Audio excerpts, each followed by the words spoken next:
As always, viewer discretion advised.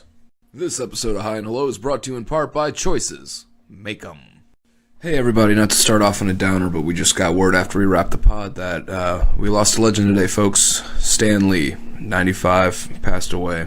You know, what can you say? Everything that you can say has already been said. I'm sure you've seen it on your timelines and your phones and your computers and all that jazz. TVs covering it left and right.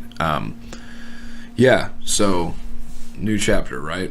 We wake up each day and we don't know if we're going to lose somebody and we don't know who we're going to gain. So just try to go out there and be the best you can.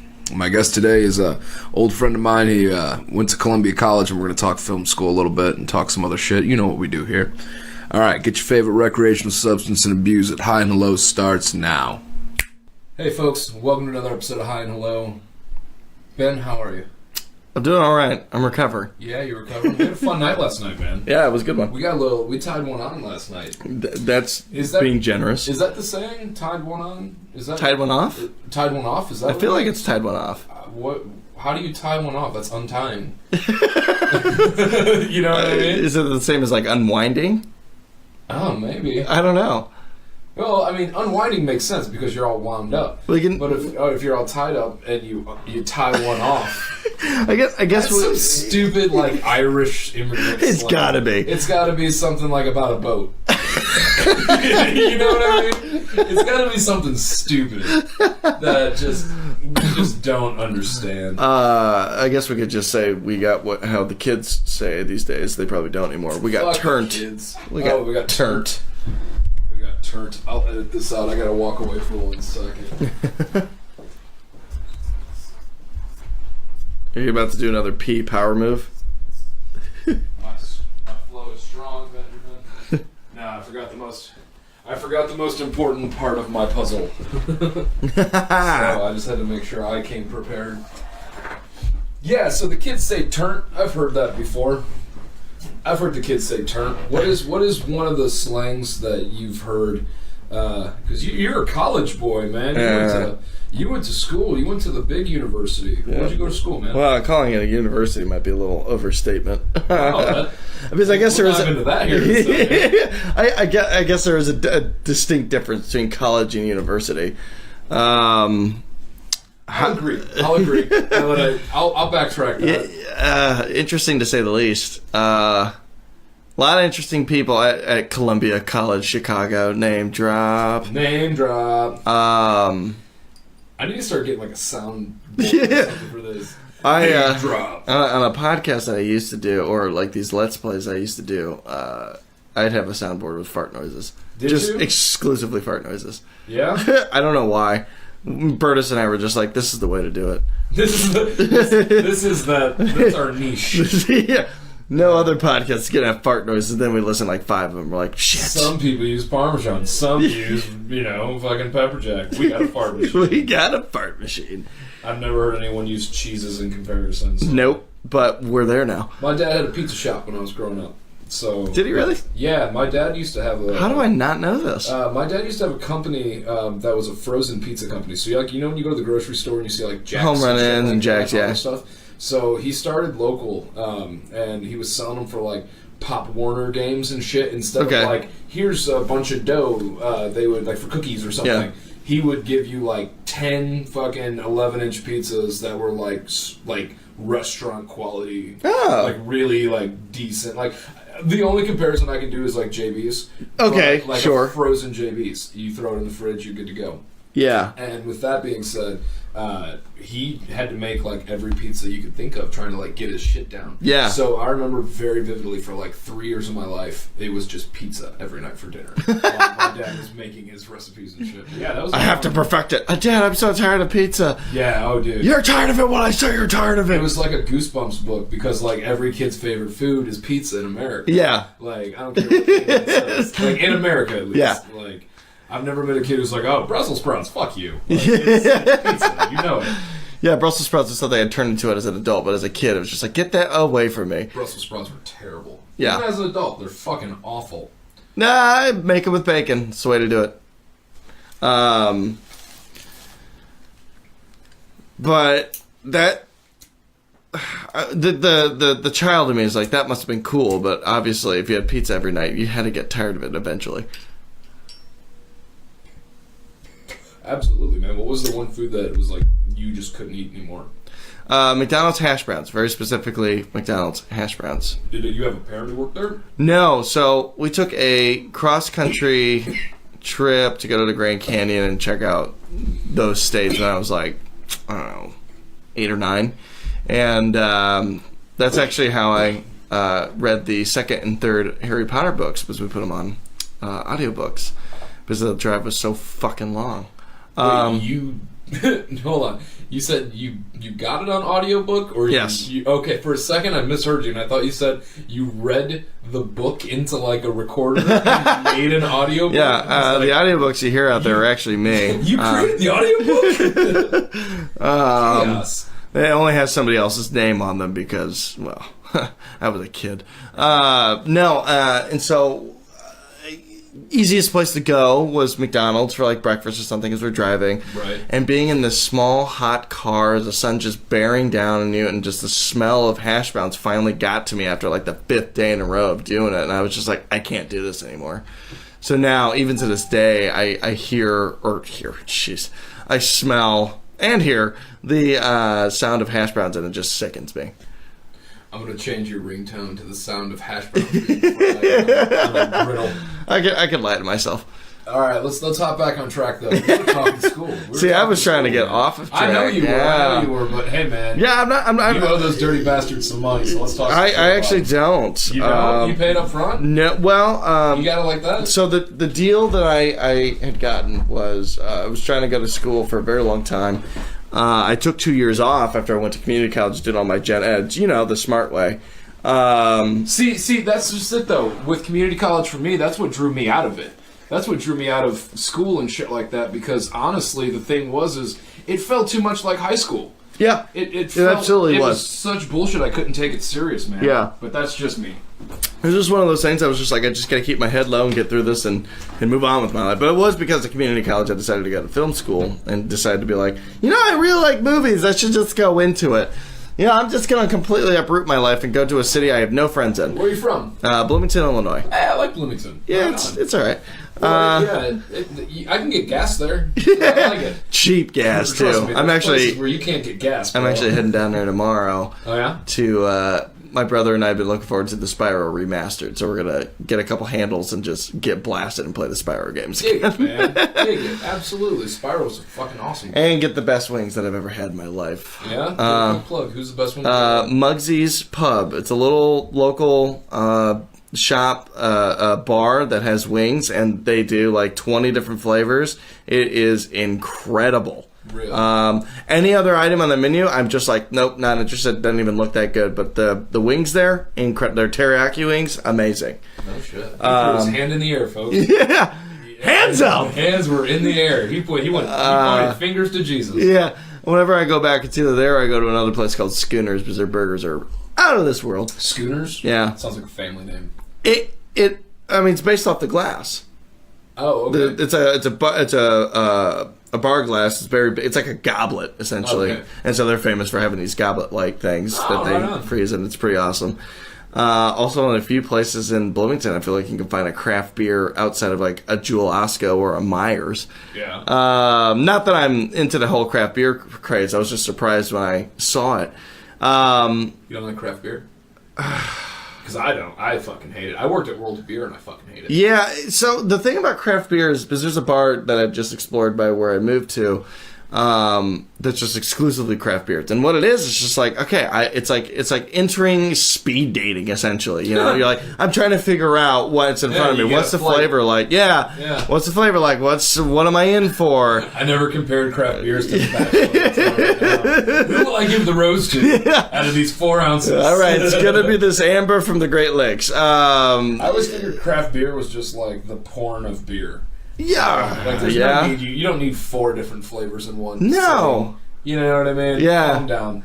Yeah, except for I can't get through a craft beer in 12 seconds and move on to the next one.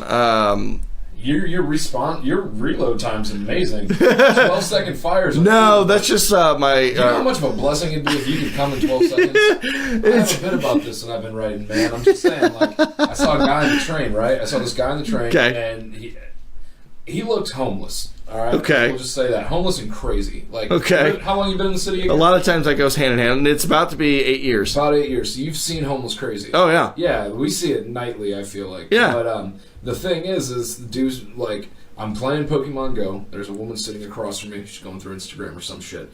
There's a guy off to the side, and I hear this noise, and push comes to shove. Turns out he was beating it in between the train stops, and he was able to jizz and like pop a load off, but he made it inside that little fart window. Oh my you know God! What I'm talking about? Yeah, right there, like right, folks. If you've never been to the city of Chicago and you've never been on the CTA, there's this little window. There's a crack between this this plexiglass, basically, like this plastic, so you can see through it, and then from your hip down is like metal door right when you walk in along the edges, okay? Then there's seats on each side. So when you're sitting down, you're at nose level to somebody's asshole. Like, you just are. Like, if you're an average build human being, your ass is pressed against it at some point or another in this goddamn city. And I ain't gonna lie, I've farted through that box before. Oh, yeah. Like, packed train, no one's gonna know. And if they do know, fucking I'll claim it. Like, yeah. You know what I'm saying? It was me. Did you, out of these 60 people on this train, just rip ass? Yes. Here's a medal. Like, we're giving you the key to the city. You solved the crime. You know what I'm saying? Bravest man in Chicago. And then the thing was, the dude just disappeared off the train like a fucking phantom, man. Like a phantom of the North Side. It was insane. Yeah.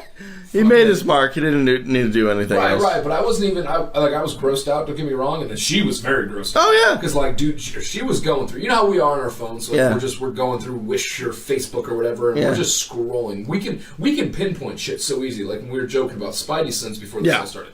Like, if I really told you to, like, find something specific on one of these bookshelves, it won't take your eyes very long to scan it, like, right there. Right, yeah. You know what I mean? Video games have taught us that. Yep. Look for this clue or something. Like, we're prone. We had I Spy growing up. Yeah. You know what I mean? We had Blue's Clues growing up. Exactly. So we know how to point this shit out. Fucking, the last gen had, like, Sherlock books. Like, they had to sit there and, like, dove on it, and they had shows where it's like, we're gonna draw out the whole fucking city, and there's yarn, and we're gonna twist it. Nope. We're the fucking cell phone generation. We just scroll past it, and if it's not interesting, fuck off. Like, we're moving. We have shit to do. So she's, goddamn it, broke my rule again, folks. Every time I forget to turn off my fucking volume, I say I broke my rule.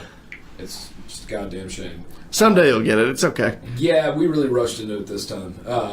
But as I was saying, yeah, he just read through it. He fucking disappeared off the train. But when you think about it, he fucking just in like a minute 47. That's incredible. Thorndale to Granville kind of thing. I have to imagine the adrenaline must have been amazing. 2 blocks. But like the thing is when I caught the motherfucker, when I saw him, I caught him after he spit down into his hand, and he was like looking back up, and me and his fucking eyes locked, and he jumped like somebody just like barely pushed his spirit out of his body, like in Doctor Strange. Like, he fucking saw a ghost. And after, like, he fucking popped it, it landed on this chick's, like, fucking S9 or some chick's. It's a giant screen. My God. She had time to, like, smush it with her fucking finger around the screen. It was terrible. She looks at me like I just fucking popped a Hawaiian Wonder Cooler across the fucking way to be like, hey, how are you? You know what I mean? That's the way that this creature fucking thinks. Like, you want some of this, right? I got it for you. Yeah, baby. It made me lock down one other human. Let's try again. Right? No better place to pick somebody up than CTA. She looks at me, though, and I look like I'm getting fucking my soul sucked out of me by a goddamn dementor, because I'm just like, oh my God, like, wow, the balls, you know what I mean? She sees this guy, and like I said, he just fucking disappears off the train, and like, doors closing, bing, bing, ding, they close, and we ride off, and she fucking had to find a way to wipe the jizz off her screen. How do you go from there? But this is just it. Nobody was paying attention. Nobody was paying attention. Like, I heard like the three of you were in your own world having this moment. Other people, no, for sure. Everyone had headphones in. Everyone's looking down at their phone, just like me and her were. You know what I mean? Like, this guy probably can't afford a smartphone, or he doesn't know how to get a smartphone. Like, he was at that level of crazy. Yeah. And apparently that level of horny to where he didn't need the internet. Yeah. He found the joys in the world. Yeah. Like, Yeah. Like, God gave him a gift, but unfortunately, It's like if you're fucking... They also cursed him with insanity. Like, every grown adult, God has given the power to beat the shit out of a child. Only some choose to use that power. But it's like, what point should you use that power? Is the kid gonna kill somebody? Hit the kid. Did the kid fucking spill his cereal? Don't hit the kid. You know what I mean? So, like, this person woke up and made that choice. Yeah, he's just like, I really hope not. I really hope not. I really hope that guy actually fucking had his, like, a great job, great life, all that shit. It's kind of like that movie, Edmund. Yeah. Did you ever see that movie? No, but I'm aware of it. Oh, dude, you gotta check it out. I saw it at a young age, and it fucked with me, dude. But, yeah, man, like, I just really kind of hope that was his, like, hurrah moment. Like, he just found out he's dead tomorrow or something, and he's like, yup, and like, he's late for his own execution, and he's like, oh, what did I forget to do? Make a public appearance? I forgot to fucking jerk off one more time, oh shit! Like, oh god, 8:57! Like, the day's almost over! He got right off that train and just fucking fell over. That five-finger death punch thing. Yeah. Falls over, shits himself as one does when they die, and he's 6 minutes to live. he's just released everything at that point. 6 minutes to live. I really hope he was an Apple representative. He's like, nope, you have an S9, but just on your phone. I'll have to meet a lady at Best Buy about her tablet choices. Stupid. My question is for the lady: where do you go from there? You had this dude's spunk on your phone. Where do you go from there? Dog, I tried really not to look at her after that. And you know what's really fucked up? She was a very pretty woman. She didn't deserve it. And I've heard so many countless stories of people who are like, yeah, or especially from women, obviously. Because I will say this. I can't say from all kinds of people. It was only from women. Yeah. Like, I've never heard a guy be like, it was great, dude. Cubs won, fucking got on the train, won a free taco at Taco Bell with a little quarter thing. Enjoying my taco, look to my right, and fucking Jim Bob Joe's jerking right off on me. And they got my taco. Yeah, it got on my taco. Still ate it. It wasn't my phone, at least. I had a clean phone to call you to tell you about it. Had to abandon the taco, though, man. I'm really sad about that. Well, half the taco. I was only gonna... we shouldn't be able to find light in comedy when it starts with... I know a lot of women who've been jerked off on it. This show's really fucking taking a turn, man. I thought we wouldn't hit this kind of shit till like the 30s. Nope. Episode 14. We started strong and we lost y'all. Yeah, well, you know, I'm a depraved individual with the mind of a 12-year-old, so it was bound to happen. Speaking of which, depraved individual, mind of a 12-year-old, you go to Columbia University. Well, let's be fair, it was Columbia College. Columbia College. It wasn't a university. Yeah. Well, because... Let's be clear. Well, because that's a prestigious school in New York. You know, it's a very highbrow... I think it was New York. Somebody could correct that and call me an idiot, and that's fine because I went to Columbia College. So is Columbia College basically the South Harmon Institute of Technology? Like, did someone come in with a whiteboard and they're like, write your goal like on orientation? What was orientation like? Orientation was finally get there. It was bizarre. We all sat in these tables in the film building. It didn't matter. I don't think it mattered what department. No, yeah, they're all film kids. So you're in the film building. You're all in these tables and with people you don't know. And I was with my dad at the time because he was paying for my school. Okay, your dad, real quick. He's paying for your school. How did he react when you were like, nope, done deal?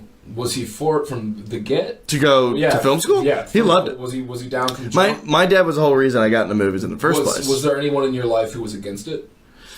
Or had reserves? I would say some of my extended family, I think, had some reservations. My mom, maybe, but she was also just insanely supportive. But she's always told me as I was growing up, like, pharmaceuticals, electrician, or plumber, you're set for life. And... you know, sometimes I think about it. I got nervous for a second. I thought she meant drug choices. You started pharmaceuticals. I was like, where are we going? What are we doing? You'd be amazed when how cool is your mom? That's fucking all right, on. So you're in the film building. So yeah, and I'm with my dad. And I should say he didn't pay for it. The U.S. military did, but hello. His 5 tours in Iraq, they're like, yeah, we can, I guess, put your kid through college. That's you in class raising your hand and being like, yeah, I just disagree, man. I don't really think that was the point at all. I think it shows the red curtains because that's just what they had. Which I Sorry. I still think to this day I'm gonna get a knock on my door from Uncle Sam saying like, "Hey, we paid for your film school. We need some propaganda films." They just fucking throw an AK in your arm. Yeah. They're like, yep. Yeah. Oh, your dad didn't tell you? Yeah. He's real cool, huh? You really should have read those papers, son. Sure. So I was sitting in this, and I remember I met a guy named Duran. He's the only person I remember meeting because he was like the first friend I made at Columbia. That's cool. And we haven't really talked, I feel like, to this day, but like he's in LA now and he's trying to pursue his end of stuff. And they come out with this kind of a weird performance from students that are already there, and some weird student film played, I seem to remember. And I remember I remember having this moment of like, what am I getting myself into? That's interesting because, like, I was wondering if you were about to have a moment of like, I can top that. Not at that point in my time there. How many films had you made before applying to film school? Did you say like, I should try this first? That's a tough question because as a kid, my brother, we had one of those big ass VHS cameras. With the timestamp on the bottom, right? Yep. Yeah. And so my brother and I would get these action figures and we would make movies with them. Right. And then we would sell them to my mom for like $1 or $2. Yeah. It was very... Brown mom. Yeah, well, it was like... It's one of those things I could say is like... At one point I did have an allowance, but when I was very young and going up into my teenage years, and even then I didn't really have an allowance. I still did like yard work and everything to earn any money. And it was suburbia, right? I mean, it's a small town. Yeah, okay. It's a small rural town that has a lot of city-like qualities. I get you. But so at a young, it's always one of those things I always can say with pride. Like I never really had an allowance. I earned everything I did, whether it was selling bullshit movies to my mom or mowing the lawn and stuff. But so I did a bunch of those as a kid, and then when I got older, I did a couple of the kind of bullshit movies that. I can't even remember one of them, but I know in like junior high I did one. It's just like your brother choking out the dog. Sure, yeah. Give us the key. Get that out of your mouth. Yeah, Rodriguez as fuck. I guess. And the movie I always remember because I don't think it's on YouTube anymore, so I feel comfortable saying it out loud. In high school, we had a project in my art class. To either make a movie or do some kind of painting project. Those are the two mediums that we were given. I was like, that's weird. I'm going to do movies. And I found a painting of Julius Caesar being stabbed by all these guys, and I was like really enamored with the play Julius Caesar at the time. So I said, let's do a modern take on Julius Caesar, but we're all thugs. And we're all going to kill the dog. Sorry. And like kill the cat. we were these scrawny white dudes in do-rags and wife beaters, yeah, and it was called Little Caesar in the Hood. Those little shorts with the Z and the star. Yeah. Colors. I remember buying the do-rags. It was one of the funniest moments in my life because we had our friend Brian, who was the only black guy amongst us. Wow. And the lady at the counter we're like, I think we want the blue one, but the red looks really good. And we're just talking about colors, and she literally looks to Brian for some kind of relief. And he's just like, I like the yellow one. Yeah. So anyway, we make this movie. It's really shitty, but it was funny because it was the first time I ever went into a sex shop. Because we had to get a blow-up doll because we were going to run somebody. What was your sex shop called? Risques. I'm trying to remember what mine was called. It was like... Still there, apparently, which I'm a little surprised. Risques? Yeah. Ours was something fucking stupid clever. I'm going to try looking it up real quick. I can't remember. I want to say... Like, it wasn't... Although it was like Sweethearts. I think it was something else. We did have a second one. It was called Medusas, and I was brought there once because a girl I was dating at the time, a friend of mine died. I was very depressed about it. It was really rocking me, and she was trying to do everything all week to cheer me up. And she's like, "Okay, we're gonna go to Medusas." I'm like, "Babe, like, what's the fucking point? What's that gonna do?" She goes, "I don't know. Let's just go because nothing's working." So we go into Medusas, and I'm like, dildo, funny sex card. I get to the back area of the DVDs, and I stop and I see midget porn, and I start laughing because it was this. Was it midget on midget or was it midget on regular? Midget on BBC. Wow. Yeah. It was just so funny to me. And so Brechtian. Yeah, and I'm not trying to say, oh, like midgets are funny to me. It was just such a bizarre cover. Yeah. Mine was called Sweetheart's Intimate Treasures. Ooh. That makes it sound so sensual. Pirates. Yeah. I always thought of pirates when I was a kid. We'd drive by a sign and be like, there's fucking pirates in there. There's some booty in there. It's a pirate bar. Well, pirate candy bar. They were swabbing something in there. Gross. So you're walking amongst the dildos. Oh yeah, and I see that actually cheered me up with seeing the midget porn. Yeah. But, so we got a blow-up doll for Miss Gaze and ran it over with a car in the movie, which was actually a really cool thing. What was the title? It was Little Caesar in the Hood. Little Caesar's or Little Caesar in the Hood. Yeah. Wow. Yeah, it was something. Did the pizza chain come after you? They seemed cool. They actually did not exist in our town at that time. Oh, yeah. And, then they came out probably a couple of years after. Yeah, right? You can't touch me!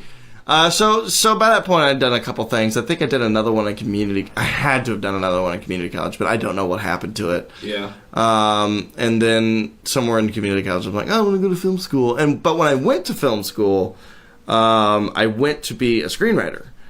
And then the control freak in me went, being a screenwriter sucks. Yeah. They take your work and they butcher it even more than you already just did. Or they do you get lucky and you hand it off to the right guy and they do it well, but it's still so out of your hands. And the control freak in me by the end of my first semester was like, I gotta try directing and see what it's like. And then I fell in love with it.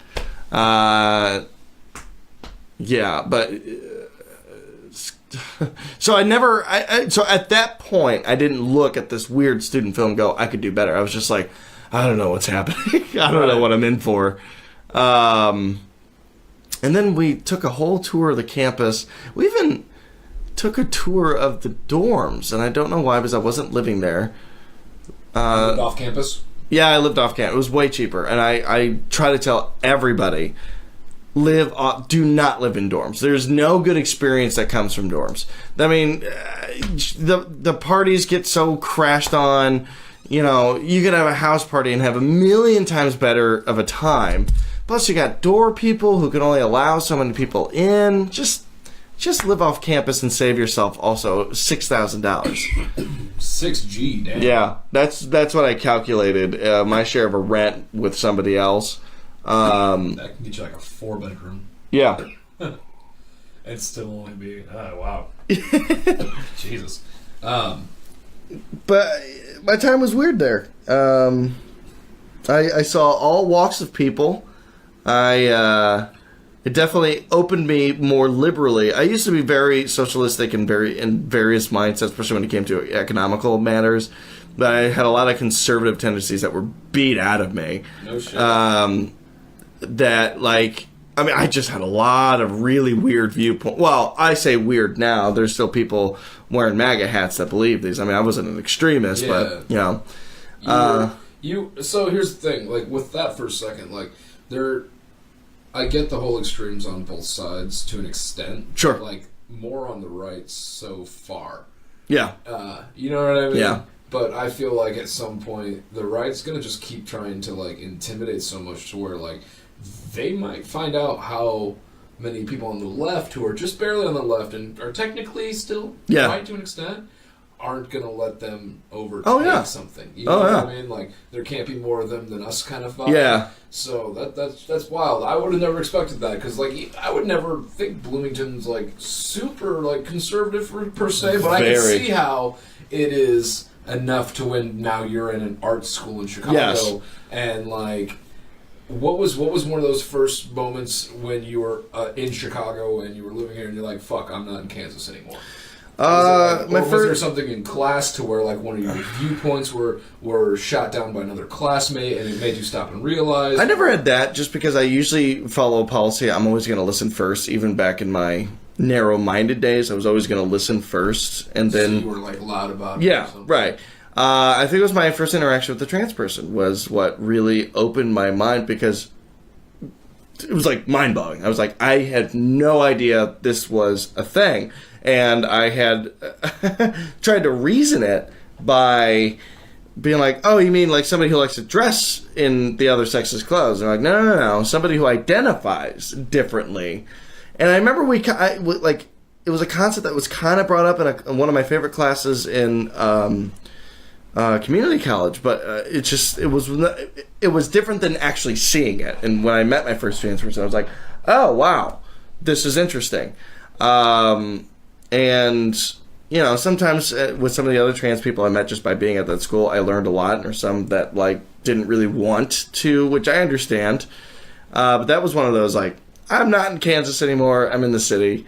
This is going to be a shift. I am not proud to say I also had a just kind of very conservative view on women. Not saying like, oh, they all belong in the kitchen, because I was always just like, they can do whatever they want, because my mom did. My mom. Ex's name was Ben. My it's mom. Not funny, but I'm on page. I hear you. Yeah. So, you know, it was a very interesting, especially because I had some classes where I was just surrounded by women. They weren't like feminist studies or anything like that. And now looking back, that I was in a film department that had a lot of women actively being a part of it, which is awesome to me, looking back. But I remember it was very jarring for me, because I was just used to being surrounded by dudes, especially in this interest, in this field that I was pursuing. Yeah. Yeah, I don't know what to say outside of that, because homeless people or whatever. That was definitely some people's first interaction with the big cities, like their first homeless guy. But like I learned very early on, it's like just move on with your life. Yeah. I see a lot of people, man. Like when you stop and like realize, when you're out on the street all day in a major city, how many faces must walk past you? Because they're trying to like make that engagement. Yeah, they're trying to like eat every person in the eye. Like, fuck, dude. I wouldn't want to be in that situation just because of germs. Yeah. I wouldn't want that many people breathing on me a day. Right. You know what I mean? Especially when you have like now recourse of health. All right, so what was out of your experience in Colombia, what was one of the classes that you feel like you didn't need to take but you benefited from it? Or you just enjoyed, like, did you take like a fucking Tolkien reading class or something? So I actually took, as far as what was not necessary, because I was going into my, I opened myself up for another year, because also the Veterans Association had the budget to let me go for a third year, because after year 2, I'd hit all my credits. I could have graduated after 2 years there, because I'd done all my gen eds, they all transferred. I could have been out. But at the end of my second year, I tried to apply for the Directing 3 program, which is one of the highest directing classes you can get into. And you have to write a script, submit it, and then you would have a consultation with somebody if you started to get further along. And I failed.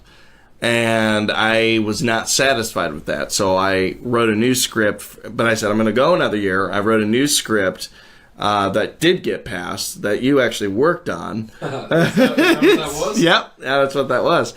And so at the time, I was taking a class that was graphic novels being adaptation into movies, and which also blew my mind, just how many graphic novels have been adapted, or how many movies are actually based on graphic novels. Right. Oh, go on.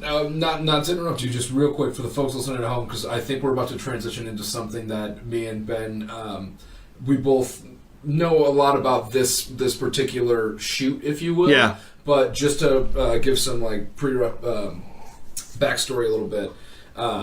So Ben was in film school, all right, folks? I was not in film school, but my roommate at the time was in film school, and that's how I met Ben, through a mutual friend. Yeah. And Ben invited me to come be basically a fill-in. Like, you just needed somebody for a scene, basically.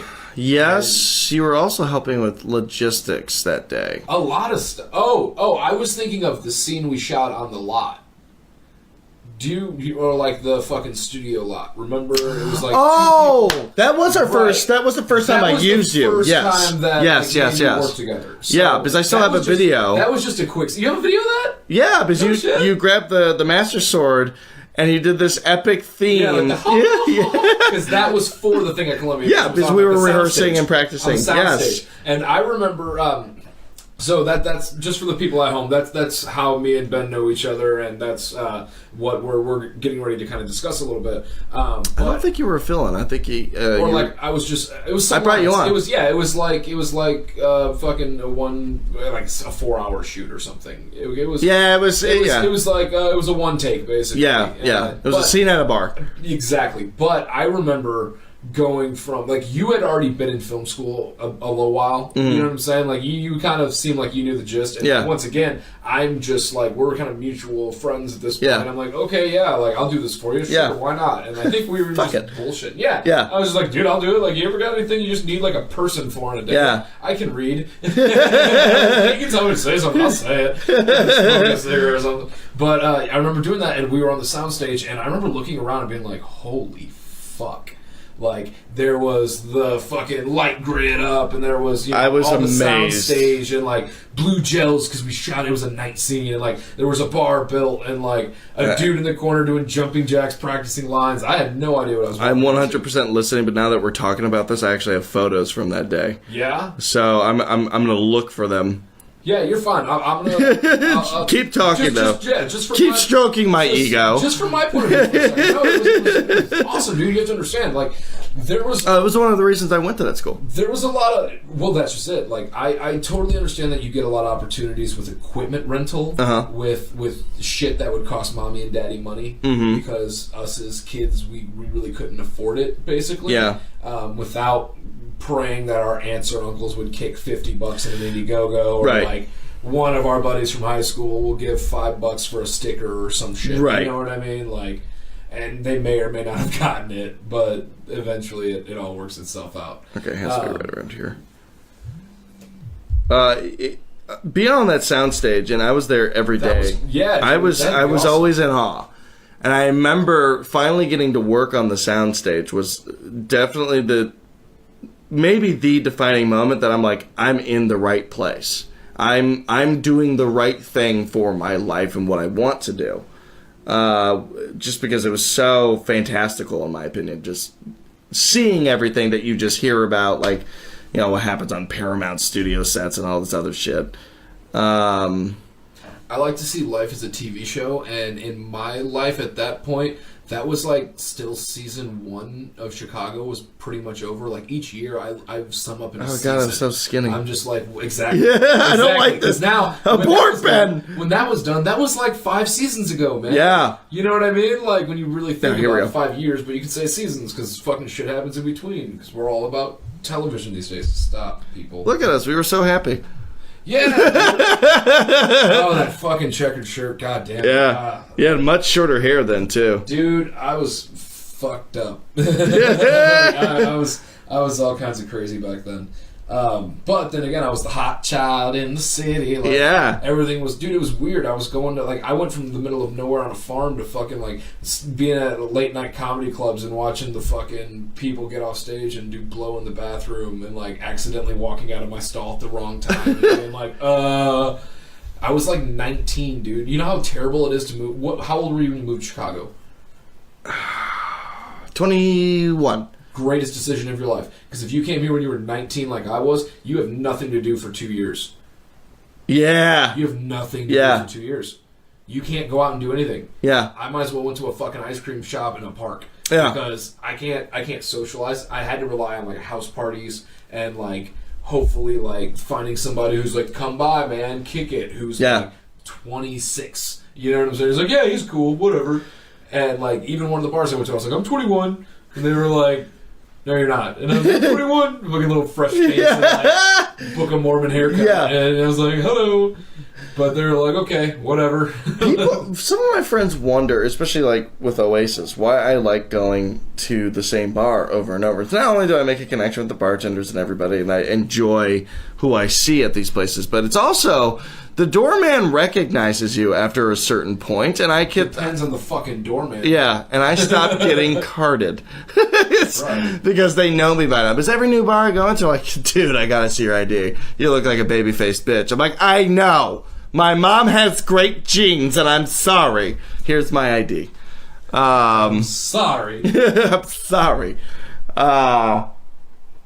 It was a fun shoot. It was a fun shoot. I remember one of the coolest things, in my opinion, was we had to get a shot of you guys straight on. I was just like, oh man, how are we gonna do this? And my cinematographer AJ was like, well, we're just gonna move the wall and shoot it that way. I'm like, oh, you can do that. He goes, yeah, no, that's why people shoot on sound stages. It's entirely manipulable. I'm like, oh, that's amazing. Yeah, it's insane. Yeah, but you shoot on location. Like, I can't take out your wall. Yeah. I mean, I could, but that would not be ideal. Speaking of shooting on location, there was another flick that you guys shot at your place. At my, like 2 or 3. Dude, the one spot I had in the city. That was my Directing 3 project. That was your Directing 3 project?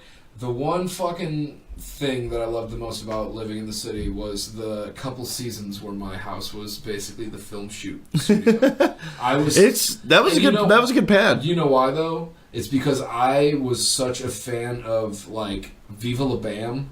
Okay. Like the chaotic, like we live in a house, we're a family, we're not your fucking family though. You know what I mean? I always thought that was fucking cool as shit. Like I wake up in the morning and I fucking slap my dad. And I was like, what the fuck? This guy exists? So like once I found it like Jackass and shit like that, where it's like we're sitting in this apartment and we're all gonna sit in a semicircle and throw a softball at each other's balls. It's called Target, and it's like, what the fuck is happening? Like, and it's like, this can just exist. Like, a home can be just a space where you do anything. Like, you don't have to have, like, your kitchen and your dining room and your fucking living room. You can do whatever the fuck you want. Yeah. He just put a skate park in his house. Which was a really bad fucking thing in my life because we had this babysitter who worked for my dad. Okay, so my dad worked at a country club for a while. And that babysitter would let us get away with anything, right? And at one point, I fucking just... She was taking care of my brother, changing a diaper or something, and I moved all the furniture in each room to the right. All of it. Table, chair, fucking, like, everything. I didn't quietly all the way to the right. And I went and got my bike, and I was just riding my bike through the house, like, up this bike. And I'm doing, like, little, like, turnarounds and shit. And she's like, what are you doing? And I was like, we're having a skate park in the house. Our parents aren't home. What's going on? Like, bouncing off the walls and chugging Mountain Dew. God bless her, man. I rolled my brother up in a giant XL sleeping bag. He looked like a little sausage. That's that had awesome. These shoestrings that you could tie as tight as you wanted. And I fucking knotted him in there, and he couldn't move, dude. That's awesome. She couldn't get it untied. My brother, for like 2 hours of his life, was fucking trapped. Yeah, it was bad. It was real bad. But yeah, no, we did the Directing 3 thing there. What was that about? Remember that? What was it? It was called Reach, and it was about a restaurant manager whose life just starts crumbling around him. He gets demoted, and it's basically him trying to get his life back on track. He has a little bit of an alcohol problem, and it's one of those things that, like, I never regret the movie, whether I liked it or not at the time, just because I look back and I go, I see what I did wrong here. I tried to do too many concepts at once. Like dealing with alcoholism, and that was also one of those things at the time I had truly never experienced. I thought I had, but like what walking that line was. So if you could go back now, no, I'm just kidding. Yeah, well, if I could go, it'd be such a different movie, especially if I decided to explore that this guy's an alcoholic. It'd be an incredibly different movie. Isn't that what fucking sucks though about life, dude? Like you can't really be taken serious until you're like 35. Yeah. 34. Yeah. And I guess that's why, like, you can run for president at that age. Like, you have to have, like, a little bit of life experience, but, like... Yeah, you can't be, like, 21 and be like, bro, I just got some brewskis, let's run for president now! Yep. Vote me, Party Natty Light. Party Natty Light. Yep. The Natty Light Party is taking the lead. Never I would see. Jesus Christ. All of Florida voted for the Natty Light Party. It was the first election in Florida in 40 years where there was no hearsay. And it was 100% voter turnout. Yep. fucking party natty light becomes like the new DuPont. Like in some Negan Packers fan or some shit. Cheesehead. Oh, man. We find these truths to be self-evident. Go Favre! Jeez. Far for life! Right. 4 never dies. I know too much about the Packers to hate them. Yeah. I feel like you have to know your enemy enough so you can legitimately hate them. We shot a bunch of shit though, man. Remember when we got kicked off the roof? Yeah, and that was embarrassing because that was my apartment. It was your apartment. I remember saying out loud, "Hey, Ben, your neighbors are calling the cops." And you were like, "Well, that's not good." And it was like the most just sitcom, like, oh.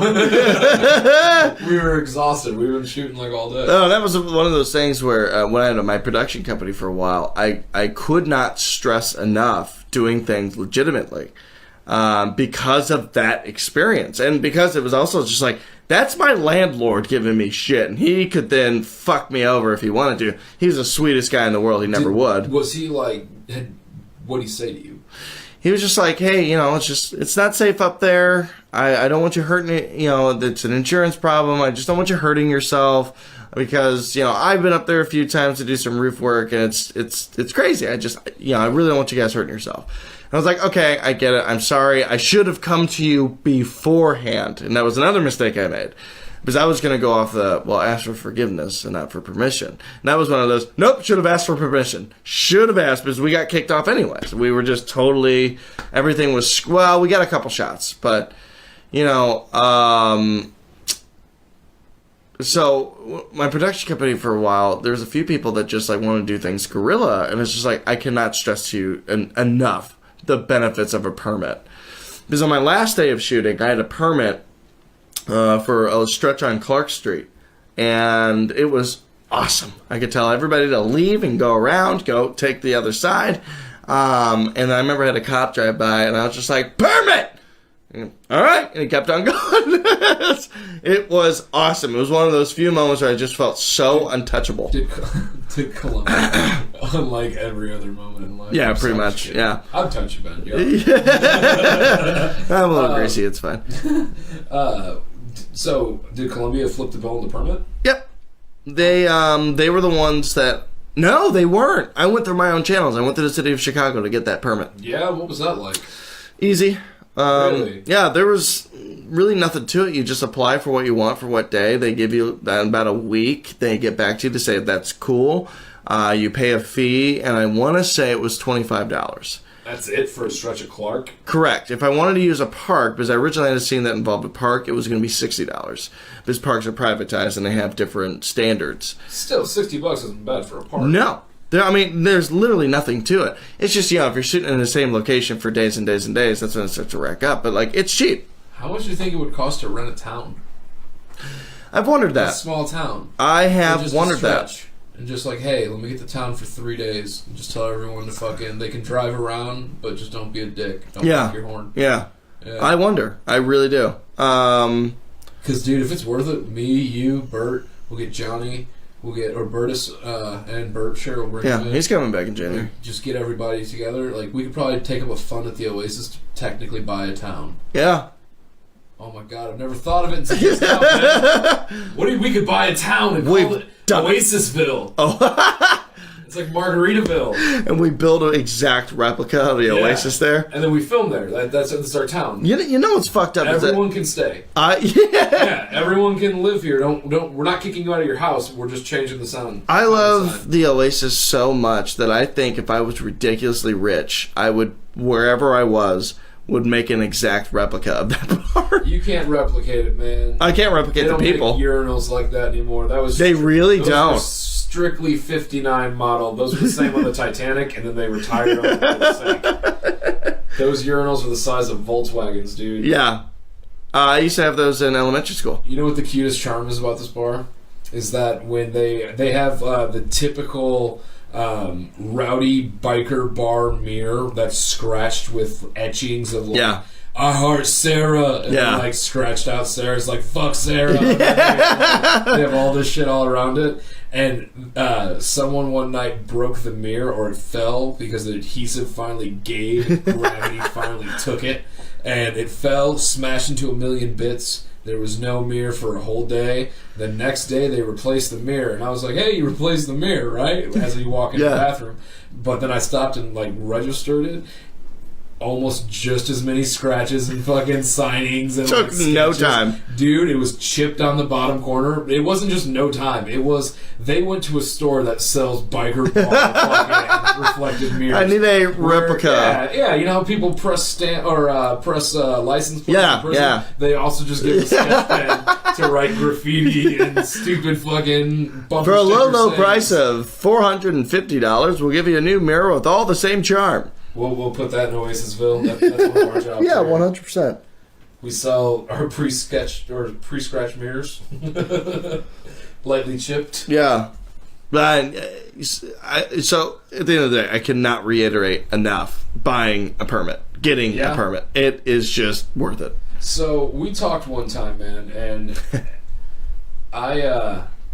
I was in a really weird spot when it came to going to school, to furthering my education. I had this talk one night with my old man, and I was telling him about my friend who went off there, right? And eventually I had another friend go there, right? And one of the things is he was like, you can't look me in the eye and tell me that that's what you want to do. And he had a point, because up until then, I'd only made a short film with a buddy of mine who was in college, and I really didn't do anything more than like, here, I'll move the lamp over here, and like, you know, I'll fucking like, it wasn't a big production by any means, but it was still a production. You know what I'm saying? You still did something. Right. And I kind of caught the bug off that. But then again, it's when like your friend does something, like inevitably you're going to think it's cool because you like this person. You know what I'm saying? And it's a way to bond with a buddy. You know what I mean? Unfortunately, a lot of times it's over smoking a cigarette. You know what I'm saying? Like, that's how people bond. Yeah. It's so weird, coworkers and everything. But I couldn't do it, man. I don't know why, but I just couldn't justify committing to that, because I'm the kind of person who, like, if I want to work in the restaurant industry, right, I have to work in a kitchen before I can realize I want to work in a kitchen. Like, just like anybody else. But, like, for me in particular, like, if I want to go be a marine biologist, I have to go snorkeling first. Yeah, right. You know what I'm saying? Like, I know people who went off to be marine biologists, and I was like, you went to the zoo. Yeah. And you saw a big blue tank, and now you're going to be out in, like, the environment. Yeah. Like, what if you're going to the Everglades, and you have to go research fucking crocodile water because they're shitting and it's polluting or something? What are you going to do? You know what I mean? Like, no, that's very good. That's a very real and good point to make. I'm just saying. So, like, I wanted to kind of feel the waters a little bit and see, like, test it before I just dive in. And you dove in. You know what I'm saying? Like, you were doing it when I met you. Yes. Because, obviously, we hadn't known each other before we were both in Chicago. So, I remember stopping and asking you, and I asked, like, 2 or 3 people, like, what can you learn in classroom that you can't learn in a book or from just showing up to a set and doing? Yeah. And that was one of the first times, because I was just going through school, going through motions. That was the first time I'd ever been stopped to stop moving, just take a look around and go, what? Because I think I looked at you dead for 30 seconds or something. There was like this weird silence that I remember going, I don't know. And it was just one of those things that, like, I don't feel like my time was wasted.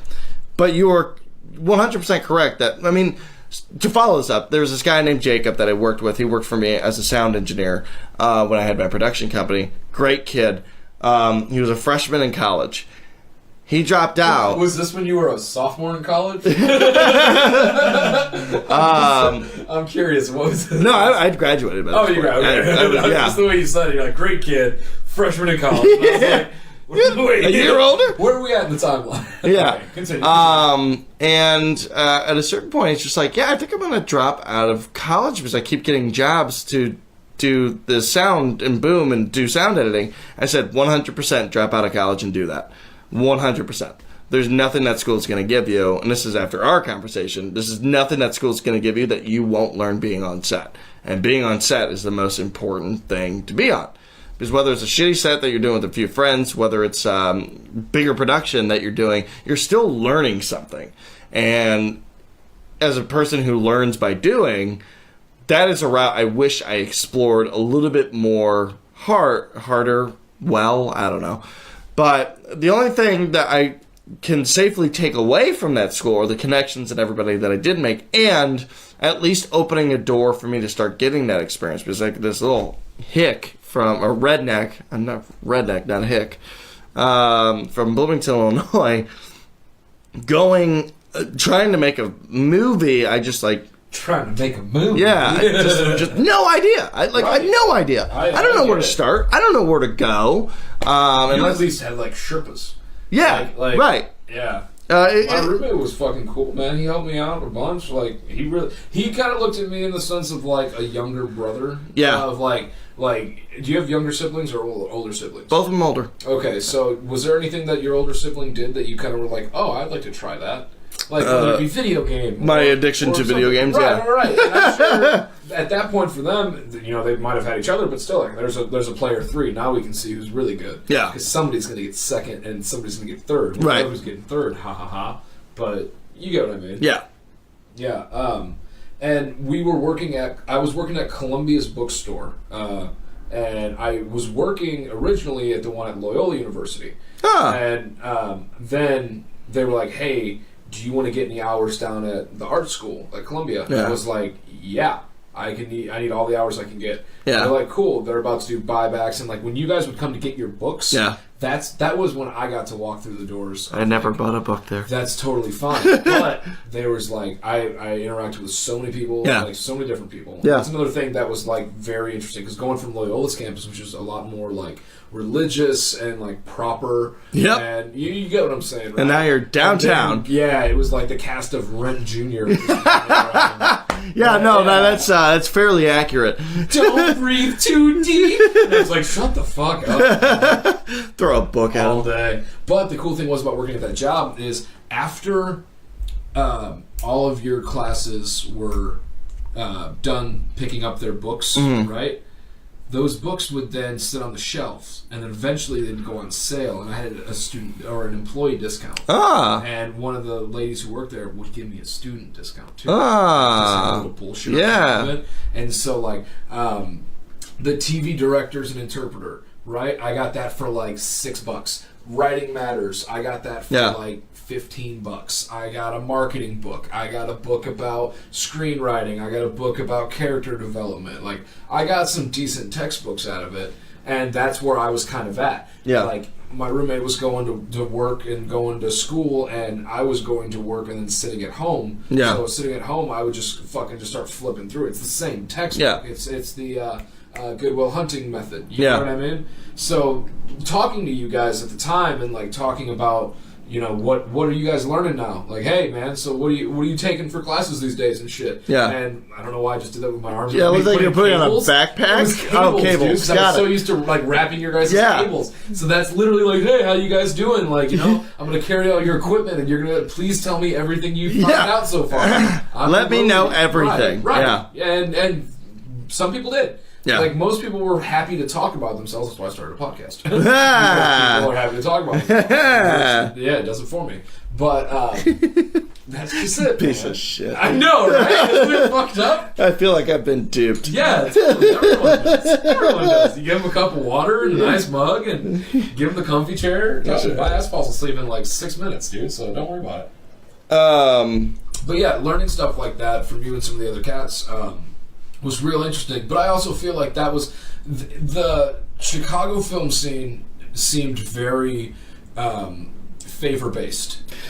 Very favor-based in the sense of like, you guys gave me that information, right? And you guys gave me these little like tag-alongs and shit, and I gave you a set.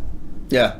And I didn't charge a dime. Like, I think in a year and a half, I had 14 different sets. Yeah. and like some of your professors like used my house for one of them used it for a show that had or a movie that was premiered on like Lifetime, like a Lifetime original or some shit. Wow. Or an Oxygen flick. Yeah. It was like a Mormon film, and it won a bunch of like Mormon, and he's known for horror and shit. I'll tell yeah. No! JG, yeah. No way! Yeah, JG. That's so He bizarre! shot like 2 things at my place. Oh, now I can believe it. I Yeah. know you guys had a tight relationship with Well, him. that's just it. Like, I knew through, you know what I mean? Like, A Lifetime but movie? it was something like that, but it won like a Mormon film festival or some shit. I saw it being posted. I thought I knew that guy. Yeah, but then again, that was also because their lead was the lead in the short I did, Drain. Oh, okay. So that connection there too was like, he's the lead in this, and we were able to get him from this. And we had this actor from a previous short as well, so like it's really, if you can get in with a tight knit of people who are like down to work. But here's my question: after that class you had graduated and whatnot, and everyone goes on to do their own thing, does that still exist? Like, are the collaborations still as strong as they were when you had to turn something in? As far as doing it outside? Yeah. Um, And I know you can only speak from preference, but I'm sure you have some of these people on Facebook and stuff. Like, yeah. You saw more little cliques than I did, I'm sure, because you were just part of the clique that I was with. Yeah. You know what I mean? So are you asking as far as me working in an environment, is it better or the same as outside, or do I still keep in touch with these people? So, like the crew we had, like the skeleton crew that I was running with, right? Yeah. Did you find that throughout school? Like, did you see other little groups that just started to form? Oh! And they were like, we're going to be our own like, Yeah, little force. And do you know, like, our 100%. Because I always felt anyway, whether it was true or not, that I was on the outside of all of it. Tell me about it. Right. Yeah. But like there were a lot of, I don't like to call them cliques, but there were just a lot of groups that just worked very well with each other. That I was very nervous going to my directing 3 class because I had to pitch my film idea, my themes and messages behind it, and I had to have one of these guys select me. And I thought this was going to be like baseball, Little League, you're the last one picked. And I was actually, not only was I like the second or third one picked, actually no, we didn't do it that way. One of the best cinematographers in that class came up to me and says, I want to do your movie. And not to tug his own dick, but I mean, the dude was quality. Yeah. He was one of those cinematographers that I genuinely enjoy working with. Not to knock any of the other guys that I've worked with, but he was awesome. He was at the Oscars. Nice. He was just there for like a student. Shouldn't say just there, but like a student. He developed an idea for a camera and he put it into a video essay and submitted it to the Academy. And they said, "All right, cool, come on the Oscars." It was like 2013 Oscars, I think. But anyways, it was just really endearing that he came up to me and he shot the film that we did with the bar in the sound studio. AJ. Oh, that was him? Yeah. He came up to me and was just like... AJ. Yeah. I think I'm still friends with that guy on Facebook. Yeah. He's still working very, very hard. I added everyone I ever came in contact with. You should. No, absolutely. 100%. You had to. That was one of the things that I was like, well, that's obvious. You know what I mean? Like, is you just have to, like, know where they're at. I still, to this day, wish at one point or another I would have just stood outside of the door of the film building and be like, free donut if you give me your card. Yeah. Like, because people have their own card. If you have a card... You're hoping that they're going to, like, revisit it. You know what I'm saying? Like, for the podcast, I printed those cards and shit, and I pass them out, but, like, you never really know. But the thrill of giving someone your card, fuck. It's man. awesome. There you go. Like, it's awesome. Drop your card in the box, and now I have a stack of, like, 600 fucking business cards. The best set I think I was ever on outside of my own. Because I do enjoy the sets that I've been on. I enjoy your sets, man. One of the best sets that I was on, my buddy, also from my Director 1 class where we met, our mutual friend, he was doing his directing 3 projects, and he asked me very late into the game as his first AD dropped out. He says, hey, can you assistant direct my film? I said, sure. Can you give me the script, and what else do I need to know? And we met up and did production meetings, and like he had his clique because he lived with them. They were in this giant apartment. They all pretty much lived with each other, and if they didn't, they weren't far. And it was one of the first times that I just felt it was very accepting, and they were just awesome guys, and every day was a blast. And you're getting in the middle of day 2 and just connection. We're all together. We're this big family. And I remember on day 3, Brian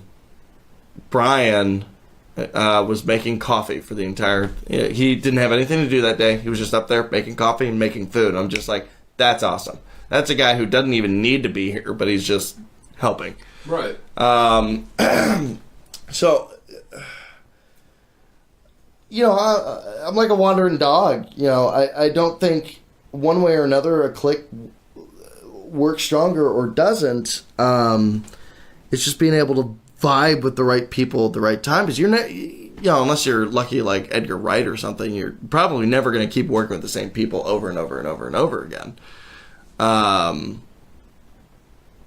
I don't know what point I was getting at here. I think I just trailed off. That's all right. I just went back to my happy place.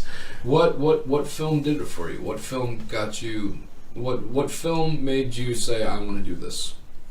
Oh man, that's not like day 1 at school. Like I figured that's like the first question on the application. Well, I guess not because maybe I don't know. I think. At the end of the day, the movies, I should say, that did it for me, Star Wars. Yeah. At a young age, I was introduced to Star Wars, and I was just enamored by it. And to this day, I mean, I look at how they shot certain things, and I'm still just going, I can't believe they pulled that off in 1977 or 1981. Like, I cannot believe that they were able to do this. Yeah, but I mean, at the same time, 1981, right? Yeah, or 1980. Yeah, it's 1980, man. Like, come on, they can do it. Well, I mean, they're wearing fucking bright colors. Yeah, playing pong and shit. And then my venture into Martin Scorsese's movieology or whatever you call it. His portfolio of work was one of those that, you just see someone who truly appreciates movies and everything that came before it and how they craft everything. It's just so fascinating to me. But Star Wars is definitely the one that I think at a very young age, I'm like, you can do this and tell awesome stories like this and have lovable Ewoks in your movie and it works. Did it fuck you up even more when you finally saw the behind-the-scenes footage and shit when they're like, this was just like a dishwasher knob and this was... Just a straw hat, and you didn't even know it. Yeah, I guess so, because my dad had this concept art book for Return of the Jedi, and I remember we were going through the pages, and some of them were photorealistic, and he goes, yeah, this is all hand-drawn. And I'm like, but it looks like Mark Hamill. He goes, well, it's totally hand-drawn. Now shut up and let me keep flipping. No, I'm kidding, Mike. Well, maybe he did. I don't know. But I remember going through and see how, you had Kenny Baker shoved into this trash can doing R2. There was just all these mind-blowing things, which actually made it more exciting for me. Some people says, oh, it takes away from the magic. And I'm like, no. Whatever that magician does his trick, I want to know how he did it because that's fucking cool to me. I want to know the techniques that went behind it. I watched a video about how they did in Scanners, the head exploding. Yeah. Fascinating. They got this prosthetic head, just filled it with cow and pig guts, and then had a 12-gauge shotgun behind him, and had a string attached to it, and poof. Yeah. And I'm like, that's fucking cool. That's all you have to do. Man. Yeah. If you're gonna blow something up, blow it the fuck up. Yeah. Right. Yeah. What are shotgun shells these days? Not that expensive. No, of course not. Yeah. Damn, man. And I saw a thing about Indiana Jones. This is the one that really kind of give me the bug again. The giant boulder was just a big giant piece of shit, right? They were just rolling a bunch of poop. I didn't know that. No, it was the face melting. And I had ideas about how they did it and stuff, but it was like a 5-10 minute video of these guys talking about we had to get the right plaster. We had to get the right silicone. We had to get the right everything that when we put these heaters on it, that it melted correctly. Right. And they just had all these trial and errors. And I'm just like, I would never have thought of using any of these materials to do what you did. You would have just melted a poor man's face? Probably. Yeah, 100%. What's the worst thing that's ever happened on one of your sets? Like, what's one of the moments that you went, oh, shit. Oh, shit. I'll tell you mine if you tell me yours. Yeah, well... Somebody got hit in the head with a brick on one of mine. Oh, my God. It was completely on accident, but the scene was not called for a brick. It was a man who was, like, pinning a woman against a wall, and she was supposed to knee him in the groin and, like, push him and, like, run to the left, okay? And we did the scene, like, 3 times, and then on the 4th take, they wanted to do actor's choice, and I'm cool with doing actor's choice. Because, like, if you're doing this for virtually free, like, I'm putting you up and, like, getting you food each day, thank you, but also, like, actor's choice, definitely. Yeah. You're going to have your turn. And they were like, we need to find something to, like, make it, like, what if I hit him, like, with a rock or something, because it's this dungeon basement. And to the left of them was a piece of styrofoam, black styrofoam, right? To the right of them was a giant chunk of, like, concrete pebble rock wall. Oh, from, my like, God. an old sand basement. Yeah. And they were like, that. And, like, I look at my my co-director, and I'm like, what should we do? And, like, the cinematographer's like, I don't know, man. And then the co-director's like, I don't know either. Like, it wasn't written in the script, right? It's like those old comedies where they have a gun, a sword, and a banana, and they go for the banana. Right. It's like airplanes as fuck. Yeah. So we're sitting there, and the 2 actors, they've worked together in the past, and, like, they were very close, and they devised a plan to where they're like, well, if you take the giant chunk of fucking concrete and you throw your arm to the left and you hit your elbow onto my shoulder, instead of, like, me reacting, I'll just fall forward this way and you'll put the brick that way into the camera. It looks like you swung all the way around, okay? And then me and my buddy look at each other, and I was like, what do you think? And he was like, I think we should do this quick. We rehearsed it, and, like, he sat with the actors rehearsing it, and I'm sitting there like, this will work. Like, we're in my parents' basement, fucking middle of nowhere, middle of a field, and I had the terrible night of, like, telling them, like, everything went wrong. Everything went wrong. The ceiling was nowhere near the height that I remembered it, because I only went down there as a kid. Yeah. And I was like, the ceiling's fucking huge. My fucking cinematographer was, like, 7 foot tall. Oh, my God. You remember who I'm talking about? Yes. Yes. And this fucking basement only had, like, maybe 6'3" in height. It was made when when people were hobbit sized. Dude, oh, he my was God. hunched the whole time. He's like, this kind of fucking sucks. Like, yeah, man, I didn't know that you were this tall when this house was built. I don't think they had Wookiees in mind when they built that basement. Yeah, no, they didn't. So we say action, they do the scene, and sure enough, we hear a thud. And then he goes down to the ground, and the owl was real. Like, really real. Like, ooh. Everyone's stomach just turned a little to the left. And he goes down, and I'll never forget the take. I still have it saved on my laptop. We hear him go, did you just hit me in the head with a fucking brick? Grabbed this metal pipe, almost fucking took down, like, the support beam, basically. Pulled himself up and ran upstairs. And then I hear my buddy go, that's a cut. Dude, without missing a beat, this actress was like, oh my God, I'm so sorry. Because, like, she knew it happened too. Like, and and nobody took, like, blame or anything like that. But, like, the first thing that came to both of our heads was, when we're planning this all out, this DIY fucking, we're gonna just go out there and shoot it. Like, there's nothing that can go wrong unless there's an earthquake in Chicago. Yeah. Or there's nothing. Right. This was not in the script. This is the last night of shooting, or the day before, the eve of the last night. Nothing should have happened. And we're standing in the living room and go, I think we should get insurance. And I was like, how much? And they were like, $20. I had spent everything. I thought our budget was going to be just my buddy's camera that he already had. We have an SD card. Yeah. Like, we can get some lights from the film cage. Yeah. Like, we'll do this quick. I've seen everyone do it quick. Yeah. Not to my knowledge, my roommate who was in film school and like the two film school kids were like, we're fucking getting like a giant steady cam and like a giant rig and like we're going to put like $1,100 into the fucking film budget. And I was like, $1,100 was the budget. So now it's got to be like $3. And somehow we fucking barely hit it. But like, dude, I was eating fucking like ramen. Yeah. You know what I mean? Oh, yeah. Like, what was supposed to be my like, your film school is to try, right? Yeah. This was like my trial and error film school. Yeah. It was supposed to be a small shoot. But thankfully, putting the extra effort in, we got some really nice shit. Yeah. But yeah, I just remember the next day sitting, waiting for the actors to show up to the location and being like, they're late. Like, they're really late. And I was like, they fucking left, dude. Because they were at the hotel that night and like everyone seemed cool, but like they left. And like I remember sitting there about to cry. No one's picking up their phone. Yeah. And I forgot that in one of the act that the main star, me and him had like a real like heart to heart sit down talk, and he was like, man, I know this is your first thing, I know that you're not going to like film school and shit like that, but like only thing I'm putting in my clause is that you have Sundays down and I have to watch the Bears games on Sundays. And I was like, fuck yeah, dude. Yeah. Because the days we were at Sundays, we were actually going to be at like a country club with a TV. Sure. And I was like, we'll throw it on. You can keep up play-by-play while we're setting up shots and all that.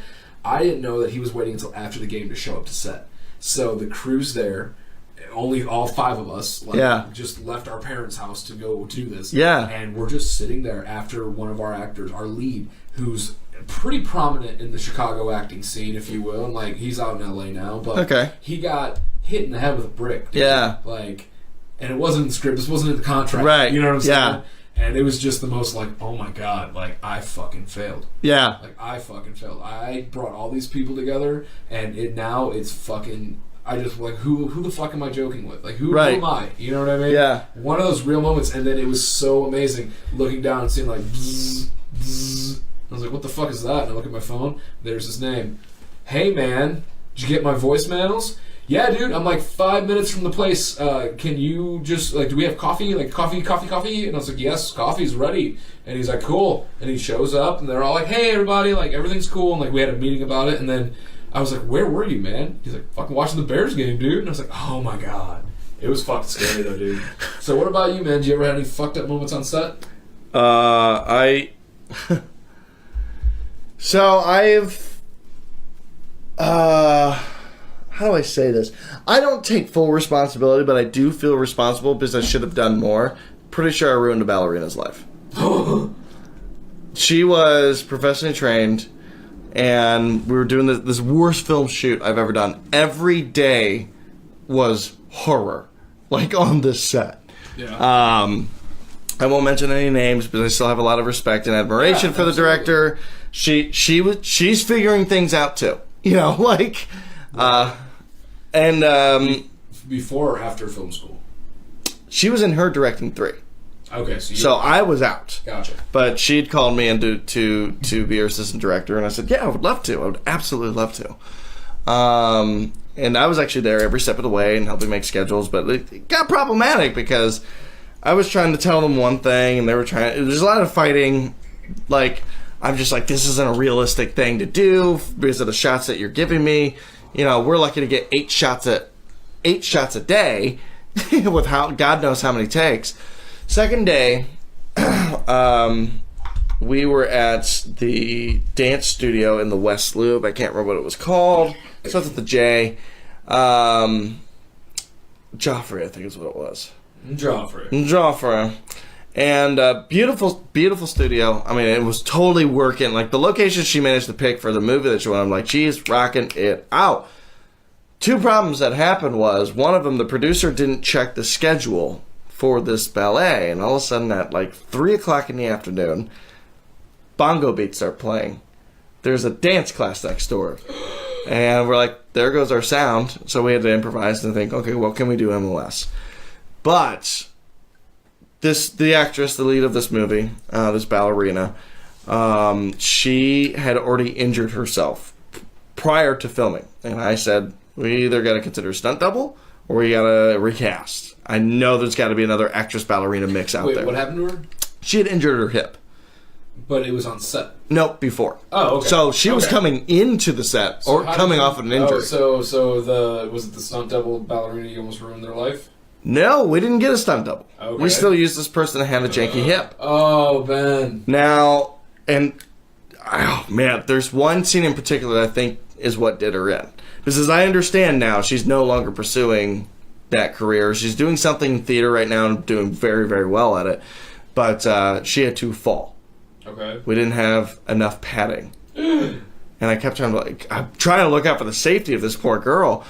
And the director and the cinematographer deemed multiple takes of this fall. And she ruined her ankles. That the next day there was supposed to be this big choreographed dance scene, and she just had trouble. And I always to this day just like, I ruined somebody's life. You know, I take solace that she's gone on and is succeeding elsewhere in similar field, but haunts me. That whole set haunts me. I remember the last day, it was an outdoor shoot, and I'm just like, I woke up that morning and I cried. And I was just like, I don't think I want to go to set. And then I called my second AD, and she was just like, do you know how many people are relying on you because you're the only rock there right now? You have to go. And so I showed up, and I'm walking, and my third AD calls me, and he goes, hey, Ben, how you doing? I'm walking to the first location that we're shooting in this forest. I'm like, you know how it is, Mike. What can I do for you? He goes, I just want you to look up.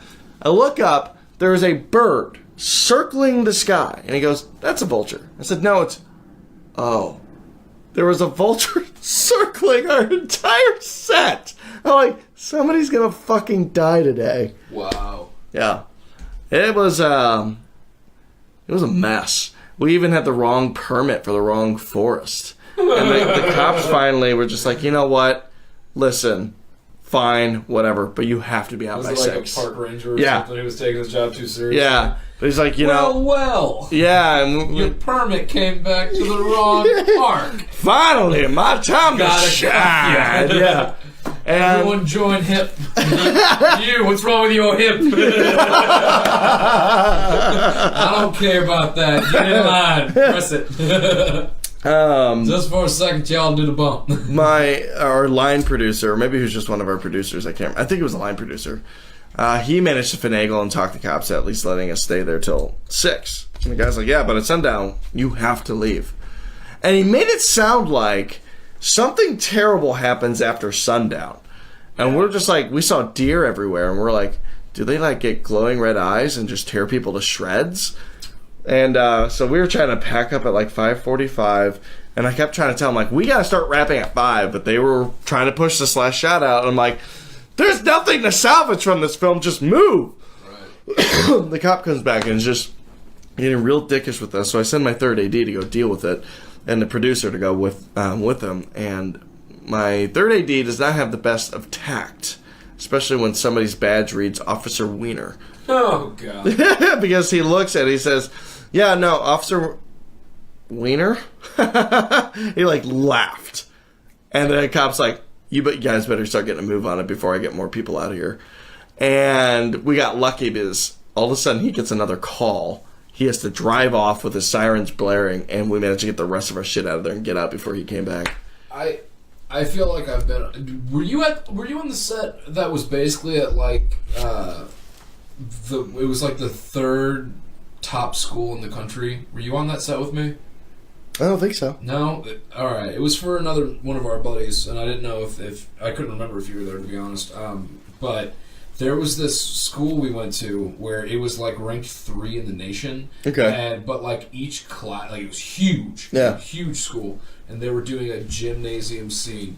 And the problem is the school gave them the permission to shoot in there, but it was an elementary school. So, like, these kids were, like, super genius. Yeah. Remember Baby Genius? Yeah. Yeah, Unfortunately, these are those kids. Like when that kind of shit happens and they can talk and they can run around the mall, they go to this school, all right? It's like Xavier's school for real smart youngsters. But dude, I remember walking the halls with one of the other PAs, and I was like, look at that. And it was like in Greek letters. And then one of the people walking by, he was like 7, and he was dressed nicer than us. Like, his shoes cost more than my rent. And he was like, each child here learns 6 different languages by the time they hit 11. That's Greek. And I was like, yeah, I know. Like, fuck off, kid. Like, just go over there. I may not know how to read it, but I know what it is. What it says, yeah, I watched Animal House. Yeah, I recognize some symbols. You see the pair of tits yet, boy? Pair of tits will make you forget about them all. Yeah. You'll drop out real quick. Follow me, boy. I steal a kid for the day. Cut to It's Always Sunny. Yeah. Tyler steals a kid. But, we were walking around the school, and this fucking school decides to give us a fucking permit to shoot in there. They're like, you get one half of the gym. And they didn't tell us that the other half of the gym had a volleyball 3-day tournament over the 2 days we were shooting there. So just boom, boom, boom, boom. People fucking hitting volleyballs as hard as they could, hitting walls, families talking, people screaming. And it's supposed to be like some intimate, like, the drug results came back, and you're going to be kicked off the team. You don't suck my dick or something like that. You know what I mean? Like, just something stupid. Yeah. Like, it was like a real intimate, like, we're going to fucking show it, man. Like, it was artsy as fuck. And it was like, we're going to dive in and, like, we're going to make society look at itself kind of thing. Like, we had dreams back then, man. Like, we were going to do it. And I remember just going, once again, I didn't know these people. But, like, it would be like, hey, you kind of know me, come meet 15 new people and work well with them over 3 hours, and don't fight, don't argue, and accomplish something. Well, it's funny because that's the industry in a nutshell. That's all you have to do. Those 3 things: don't fight, don't argue, and just fucking get it done. Yeah, just get it done. Once you start bringing in ego, once you start bringing in, well, I don't do that. Yeah, that's not my business. Get fucked. Get off my set. Get off my set. We're not going to talk. That's why I loved just having 5 people in a camera. Yeah. Like, no. You can hold a boom. Like, dude, you know how many times I thought, I had to stop myself and be like, well, guys, if we do another take, I'm going to get evicted. Like, I'm just telling you guys, and I'm holding this fucking boom mic and this, like, quick equipment and being like, okay, guys, we're going to do this. Like, dude, I can give you 2 at most. But it's 3 in the afternoon, and, like, the shit we're yelling, and, like, dude, like, one of the actors was kicking the shit out of my, like, this little metal, drawer kind of thing that was, like, just like a filing cabinet? Okay, well, it was like an island in the kitchen. And, like, it's an arguing scene, and there's 2 grown adults in my apartment, and I live on the 2nd floor out of 3, so I'm right in the middle. He's stomping for my downstairs neighbors. He's yelling to my upstairs neighbors. The side neighbors are all wondering what's happening, but it's happening 15 times. Yeah. It's the same thing over and over. It's the same beat, same kick, but it's just from on this side of the apartment now. Yeah. And now, like, let's get a shot from down the hall. It's like, no, we don't need it. We don't move on. Right. And being on, no offense, but being on, you know, like some of the Columbia student sets and shit that I got on, I learned a lot of that shit real quick. Yep.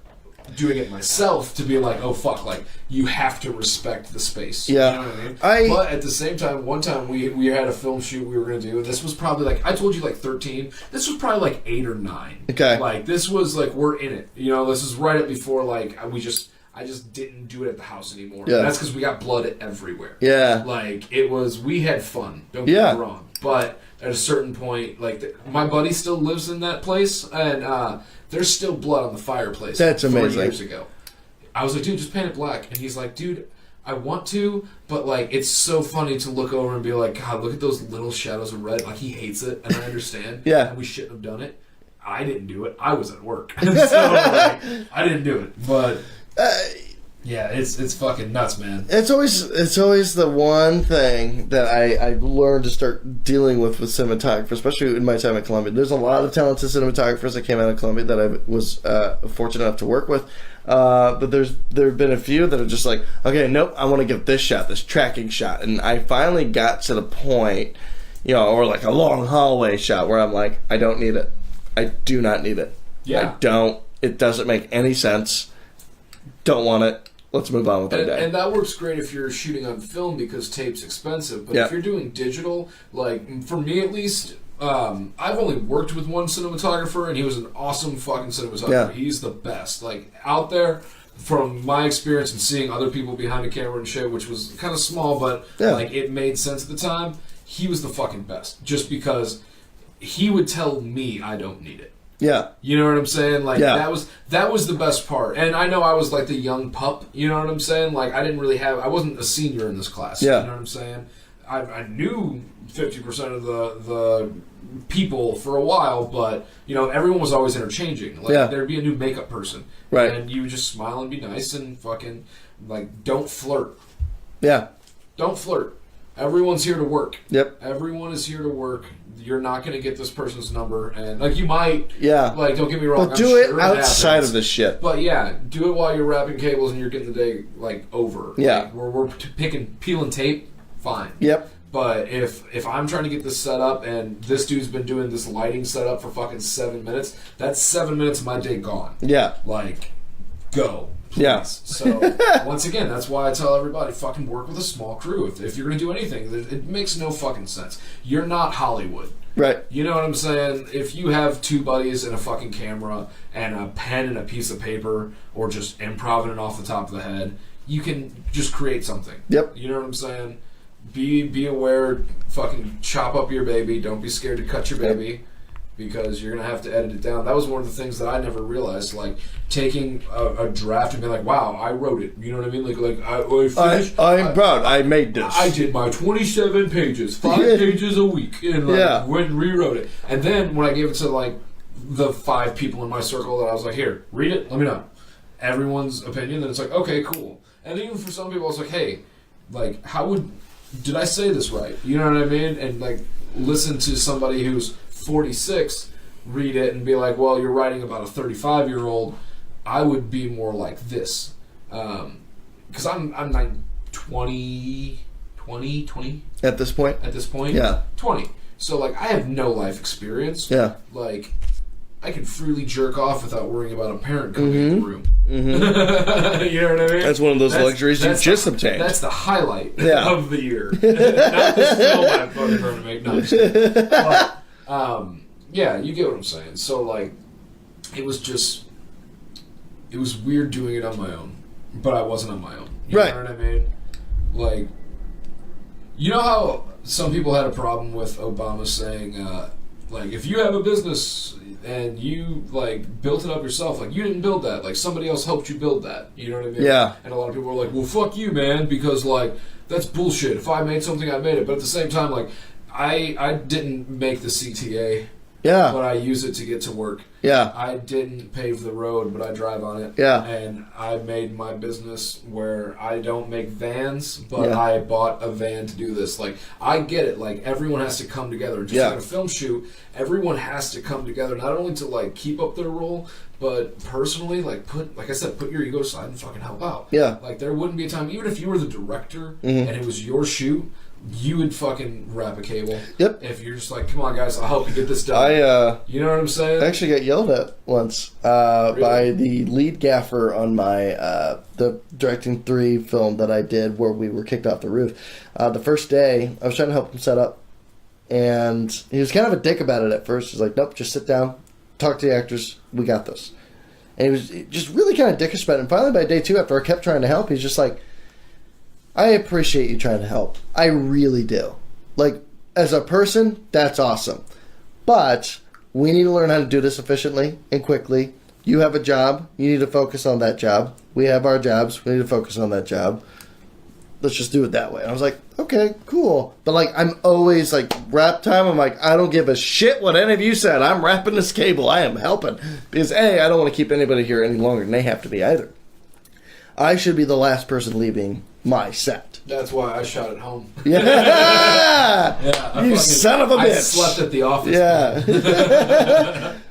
I should be the first one there and the last one to leave. Exactly. And you always feed your crew. Dude, oh man, one of the fucking lowest points though, man. Like, I was officially out of money.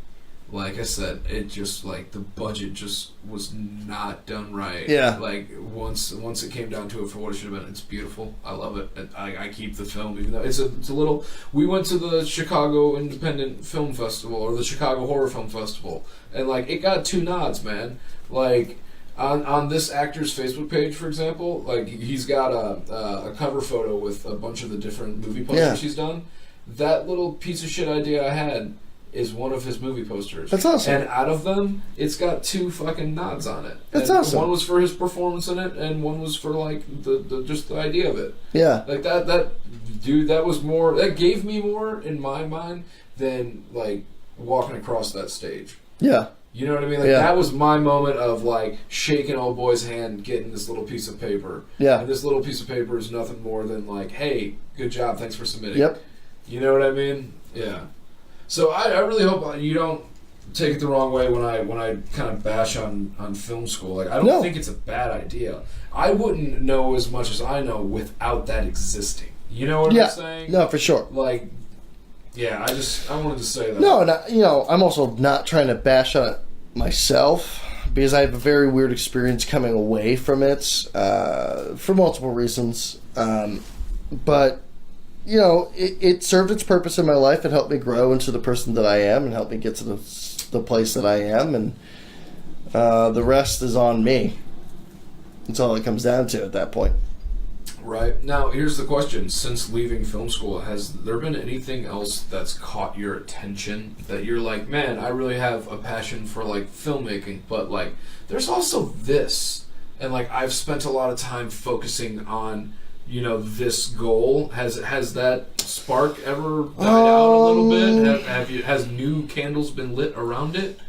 Well, as a kid, I always wanted to be... Well, if I wasn't... I thought you were going to say detective. I did. Really? Yeah. Oh, that's awesome, dude. And then I thought about it. Are you? No. You got a badge? No. Wearing a wire? No. Show me your tits. Show me your tits, kid. It's all about consent. Well, as a kid, as a kid, I wanted to be a actor. Then I wanted to be a detective. Then for a short time, I wanted to be a prosecutor. Then I went back. Yeah. Really? Weird. And then I went back to wanting to be a detective. And then I seriously considered sometime during college apprenticing as a private detective. What would have been your detective name? Like, would you have given yourself, like, a code name or something? I don't know. Because you're a detective, man. Detectives are different, dude, because you're out there, like, in the shit of it, so, like, you can't go by your name. Yeah, I guess that's true. Because you're, like, digging Dick around. Durbin. No, I don't know. Dick Durbin, that'd be cool. Isn't it the center? Yeah, I don't know. Yeah, Parks and Rec. Yeah. I don't know. But I thought about it. I thought about it again very recently, but I had a more serious thought about going and taking night classes and getting certified as an electrician. Not because I have a passion for electronics, but it was one of the subjects when I was in high school doing physics and some of my college stuff doing anything with electronics. I was very good at it. I knew how to do the calculations and all this other shit, and I knew how wiring and all that shit worked, circuit boardry worked. And so, but the thing is, my mind has also done it where, like, hey, you could be a certified electrician and use that to get a job on a film set. Yeah. Yeah.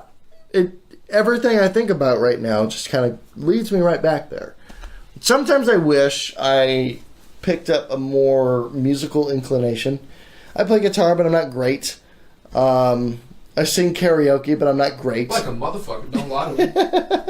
Alright, guys, that's my cap of fucks for the night, so officially reached it. There's no cap. Oh, yeah, let's say. It's the internet. I was like, shit! No, I promised my dad I'd clean it up. Yeah. He's going to quit paying the electric bill. Just like I promised him I'd clean my room. Right. Yeah, I mean, I think the only other thing closest to that was, like, I wish I was more musically inclined. How often do you find yourself wishing you could just capture what's around you? Like, what's one of those memories where you're like, fuck if I just had a camera, like, just to shoot God. just this scene right now. There are moments at my job. We're back in the service station, and something just miraculous happens that is amazingly funny. I'm like, you cannot tell this story again and have it be as funny. Right. But if that camera was there and it was on, it would be hysterical to hopefully everybody watching. We gotta get like some kind of gyroscope GoPro. Yeah. Just start recording our days. I do remember one story. Johnny and I and our buddy Joe C., which I believe you should have met a few times. Long hair, he had a very distinctive laugh. Meet a lot of men who are long and hairy, sir. Yeah. My wife calls them friends. It was Mother's Day, which was a Sunday, and we were going to go to karaoke that night. And Joey was just like, hey, guys, it's going to be a rough day, I know, but when we get home, maybe you, me, and Johnny will all go up. We'll do a duet. And Johnny goes, we're already, like, at wit's end with Mother's Day at this point. It's only 1. It was already going terribly. Johnny looks and he goes, Joey, that would be a triet. And he goes, I was just testing you. And you passed. I'm like, oh my God, I wish I recorded that. But it's just all the delivery from all parties was so perfectly timed. That's like the one thing I truly like about consciousness. Yeah. It's just those moments of genuine fucking shit talk, like spitballing. Like you're not even like realizing it's happening until like after you go through this little bit of dialogue and you're like, God damn it. Yeah. God damn it. There's also been so many times though, like I really wish I'm gonna take the wife's camera out to my dad's house because behind like where my dad lives, the fucking like when there's a big like full moon, you can see like galaxies, dude. Yeah, like it's unfucking real. I've been wanting to go. And shit. I've been wanting to go and take my camera out and see how it does in low light and see what I can capture. Right. But like that's just it. Like I've always known that I'm probably never going to be able to afford a camera to replicate, and like I don't think a camera could ever replicate like just like being there and like seeing into infinity basically, and because that's one thing you don't get in the city. Everything's lit up. Everything has an orange. You'll see your occasional star, but it's not the same. You're not going to see all of it for a second. You know what I mean? And so I've always wanted to capture that in some sense. That's one of those things where I'm like, and you know, it's those if I had a camera on me moments because like I can't do this with a cell phone. You know what I'm saying? Right. Like, and sometimes how often do you just stop and look up? Yeah. You know what I mean? So I've had a weird fascination with the pouring of soda. Really? That I'm one of these days soon. I'm going to get my camera and I'm just going to keep pouring soda until I get this perfect shot in my head. It's really bizarre. I think my fascination came from I was watching a Sprite commercial, and it's just like, isn't your basic purpose is to make something look appetizing or desirable? And the Sprite commercial, I just felt like it was doing everything but. I'm like, if you just do a simple pouring, the way that everything trickles on ice and fizzes and everything, it looks... Dude, it's subconscious. You know exactly why? You know exactly why you think that's aesthetic? Huh. Do you know why? Because every movie... Because I want to fuck my grandma. No, why? Wow, this is a new podcast. I thought you were going to get Freudian on me. I'm on that. Wow. We'll let that one slide then. That's fine. You know why you think that's so fucking appetizing? Huh. Because you go to movies, right? Uh-huh. When you go to the movies, that means something is so goddamn interesting that you have to fucking, like, really pay attention to it and, like, you're gonna pay money and, like, go out of the way to do this, okay? Here's the deal, alright? At the beginning of each, like, AMC theater or whatever, there's that moment where all the popcorn pop, pop, pop, pop, pop, pop, pop, pop, pop, and then it fucking falls down into the bucket, and then you have the ice falls. Clink, clink, clink, clink, clink, clink, clink, and then you see that, you hear that sweet fucking aluminum release of carbonation.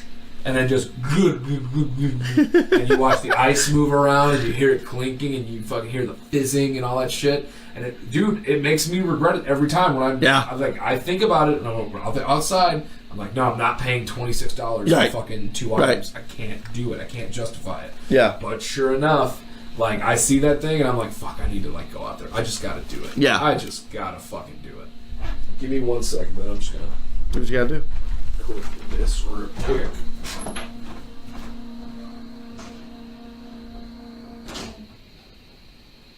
I'm really nervous that's gonna kill me one day. Probably.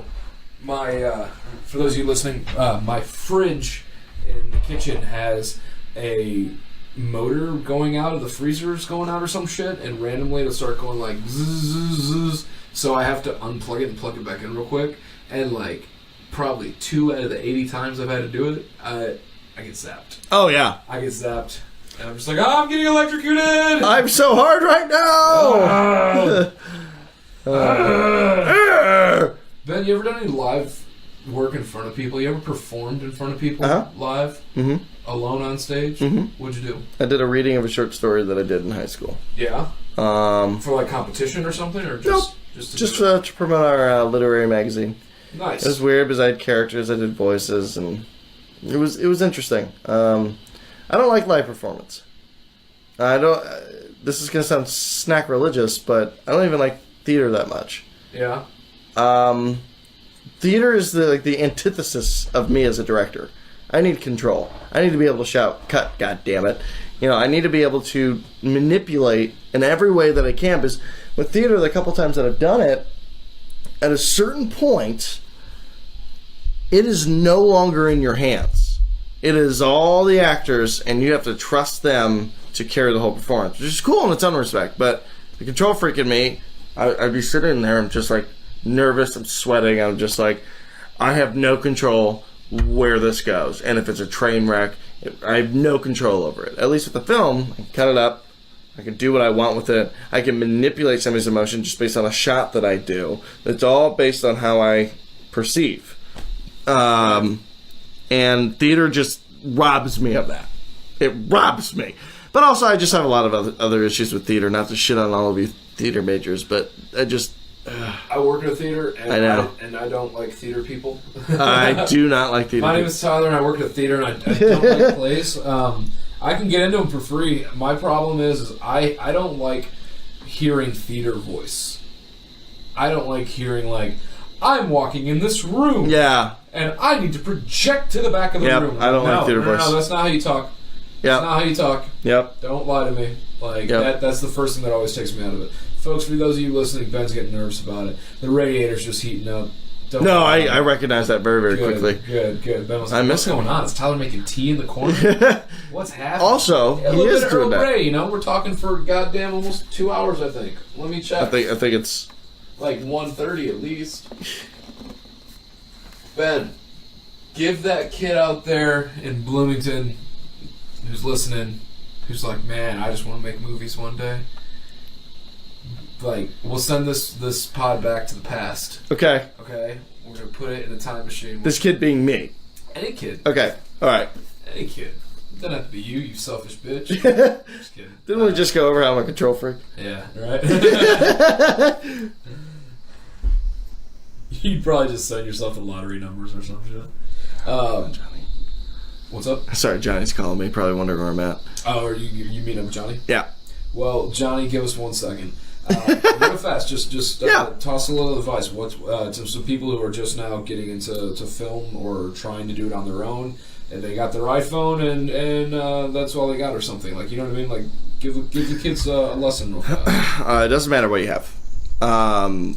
Just get out there and fucking do it. As a guy who lacked doing it and is slowly getting back into the game myself and trying to pursue my career as getting away from talking about it and actually doing something about it, you just do it.